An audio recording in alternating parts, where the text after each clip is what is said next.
Thank God motorcycle season is here.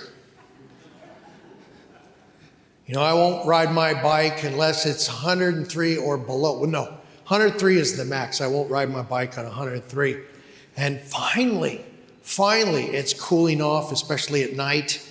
And I took the bike out of storage yesterday and spent about an hour cleaning it and preparing it, checking brakes and all these other things. And then it took time to, you know that loop that goes around the city?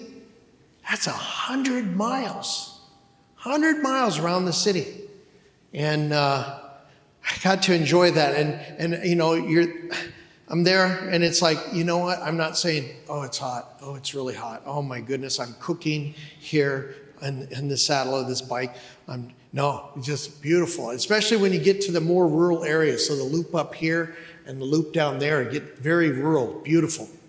And I would like to say to those who ride bikes, Father says, wear your helmet. You know, the law, as I understand it, says that you have to wear a helmet if you're 18 or younger, but unless your head is made of titanium, you don't have my permission to not wear a helmet. I mean, I want you to wear gloves. I want you to wear over-the-ankle boots. I want you to wear long pants and long sleeves. And, you know, they do make body armor for riders. It's built into a jacket, and you have elbow protection, shoulder protection, spine protection, and now they make airbags that go around your midsection, and it has electronic capabilities to where in milliseconds it can tell if you are in some sort of accident, and it's pretty amazing. Now, this isn't new technology. They've been using it, you know, for the guys that race bikes professionally for quite a while. And now it's available to the general public. And one last thing. Well, first, if you've never had formal training, I want you to get it, because there's so much we need to learn to stay alive on the road. And don't do the lane splitting. I just recently learned from one of our riders, a parishioner, that Arizona is now allowing lane splitting. And those of you that have been to California have seen it, right? Traffic stacks up and the bike's going in between the cars to the front of the line. Bad idea, dangerous, don't do it. You never see a woman rider doing it. Why? They're smarter. They're smarter. When I was in California, I was waiting. It's like, I really need to get to the front of the line to roll down the window and say, hey man, I ride a bike and this is a really, really bad idea. Now think about it in Arizona, riders. People get ticked when they see the bike go up there, and it's also dangerous. Anybody can change lanes, anybody can put an elbow out the window, and dangerous. But people get ticked when they see the bike go up the middle of the lane to the front of the line. Unlike California, people here carry guns. And some people are not prudent as firearm owners. I don't want to see you in that situation.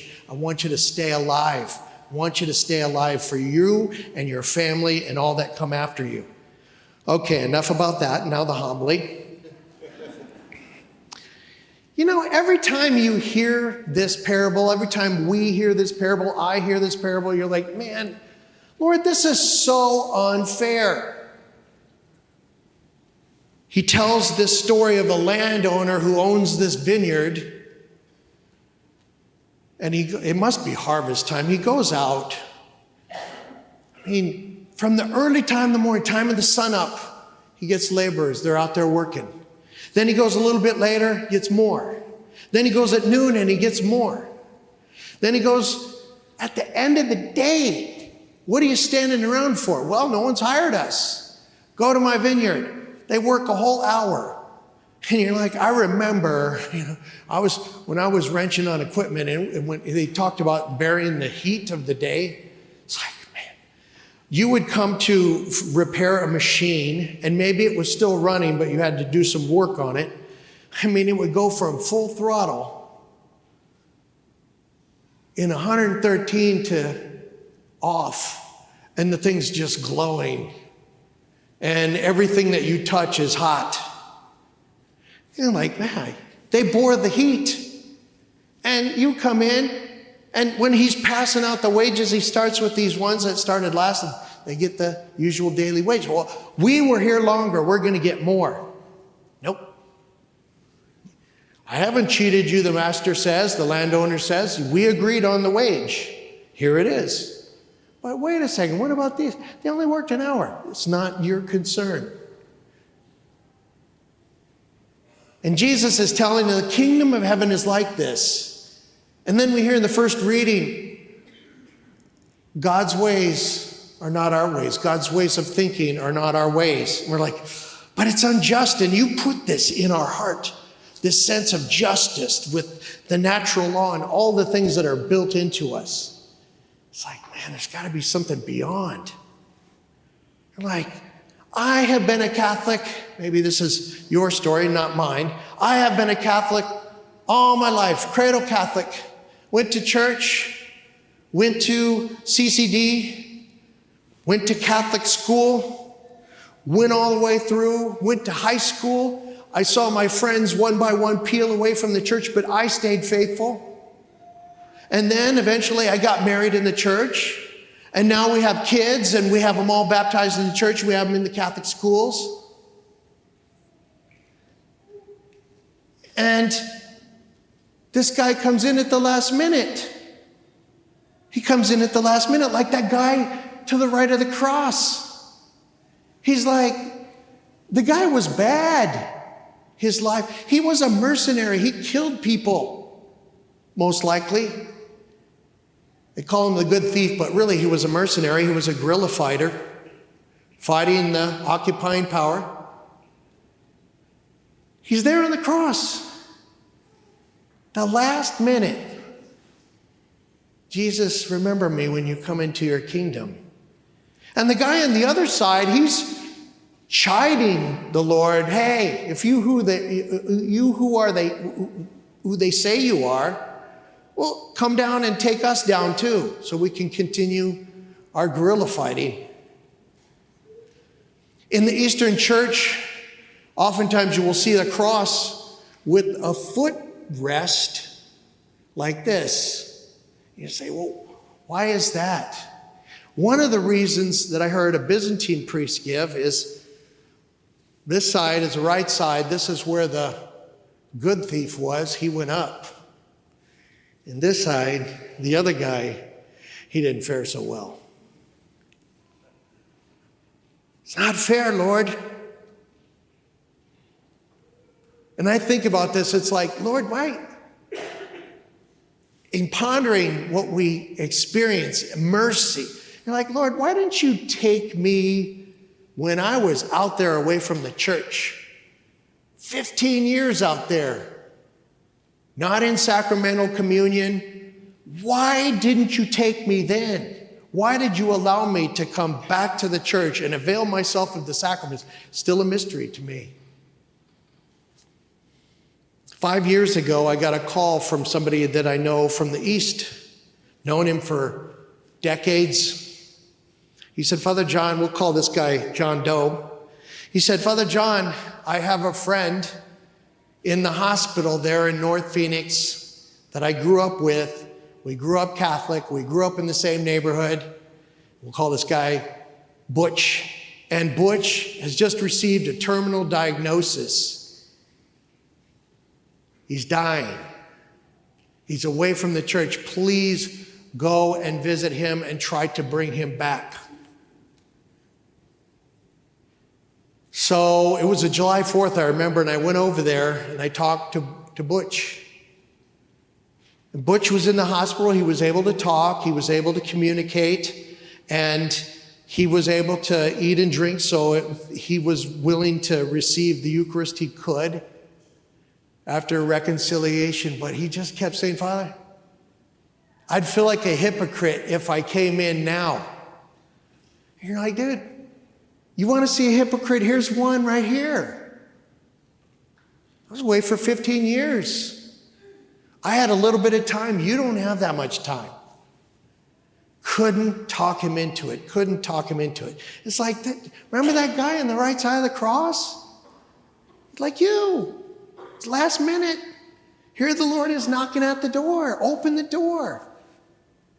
Nope. Talked to him. I think he let me pray over him.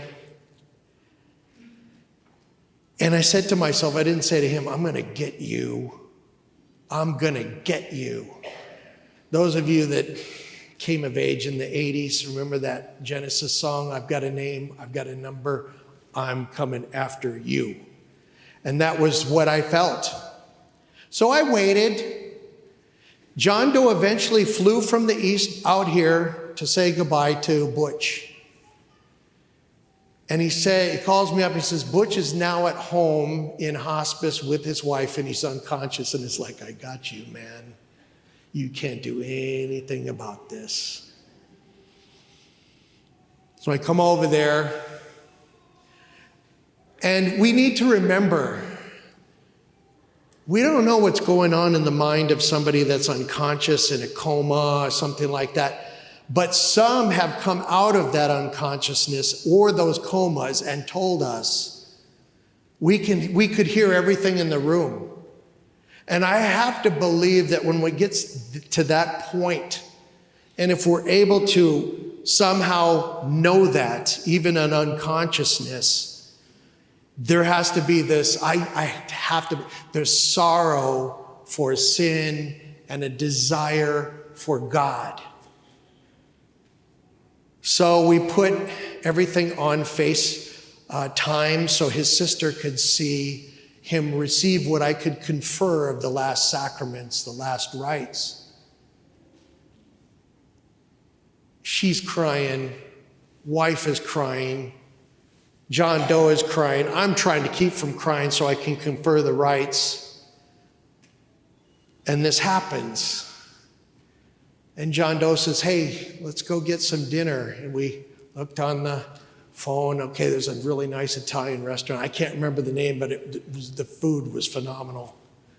And John Doe and I had this nice visit, and then we went back to the home. And the wife comes out and said, he just passed. Last minute. Friends, thank God that we have a Heavenly Father who is a God of second chances. Thank God that we have a Heavenly Father who is a God of last minutes. Thank God that we have a Heavenly Father whose mercy seems to be more prevalent than his justice.